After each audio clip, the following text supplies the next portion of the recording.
Hi, this is Roger. Thanks for dropping by again. But the pH problem is semi-resolved, shall I say. As you can see, my Vanda is now standing in the bucket. The pH in that bucket on the previous video, about 10 minutes ago, was right down 6.2, 6.1. As far as I'm concerned, that was far too acidic.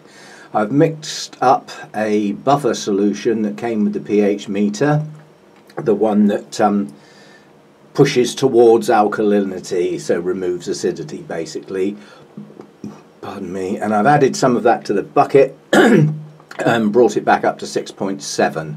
I'm now happy to use that. And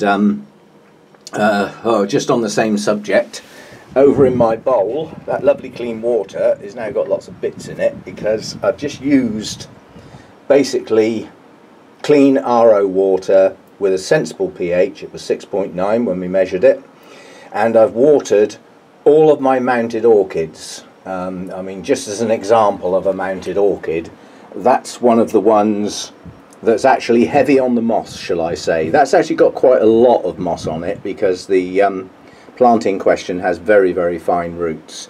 So obviously that moss is capable of holding a fair bit of water.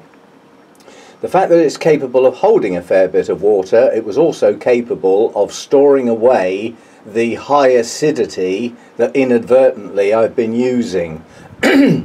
So just as a quick experiment, I thought I've just watered all my mounts. They've all got moss to one degree or another on their mounts. Some have got very, very little. An example, I mean, this little Tulumnia here has got hardly any moss on it. Very little. That plant grows on twigs out in the open. It doesn't really need any media. I just give it a little bit of moss to hold some moisture during the day. Otherwise I'd be watering 2 or 3 times a day when it's hot, and that reduces it for my personal benefit down to once a day when it's hot, twice a day when it's not so hot. So different degrees of moss, but as a consequence, moss, as we know, holds water. I measured the pH on this bowl when I'd finished watering my mounts, and it had gone from 6.9 to 6.2. All of that acidity was flushed out of my mounts, stored away in the moss. So obviously the problem is not solved in one go. So my orchids in the near future are either going to get fresh RO water frequently so that I can keep my eye on the pH as I go along, but certainly for the next 2, maybe even 3 waterings, they're going to get flushed. They're going to get pure water. I'm not putting any feed in, I'm not putting anything in it. They're going to get clean water until I'm reasonably confident all that muck has been flushed out. And then I can start from scratch. I know what the problem is with the fertilizer I'm using. I can get a pH solution, adjuster solution. I'll probably get something from a fish shop, you know, an aquarium shop. And that's purely based on not science, but just on logic. Fish are incredibly sensitive to the water they live and breathe in. And if a chemical solution to adjust the pH of fish tank water is good enough for the fish, I can't see it doing any harm at all to my orchids. So I would trust that solution. And I can mix up a load of that and then just keep my eye on my water as I'm using it with the same fertilizer. I don't want to stop using that, but I'll be able to just knock that acidity out of the water as and when it builds up.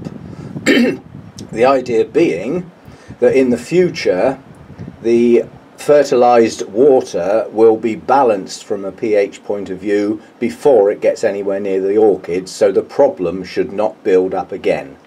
So that's what I'm going to do. That's what I've done so far, and sorry to be a bore, but I really do think that this may have implications. For instance, I know Danny, I know Anna Maria, I know several others that are not springing to mind at the moment that use the Akerns rain mix. Now you have to bear in mind it's the amount of acidity it adds. If you're starting with quite alkaline water, above the 7 in the direction of 8, say your alkalinity was coming out of your tap at what, say 7.5, and you added this fertilizer in, it would make your water almost perfect because it would take it down to about 6.7, 6.8, which is great. So you haven't got a problem. Yeah, you see what I mean? It depends on your start point.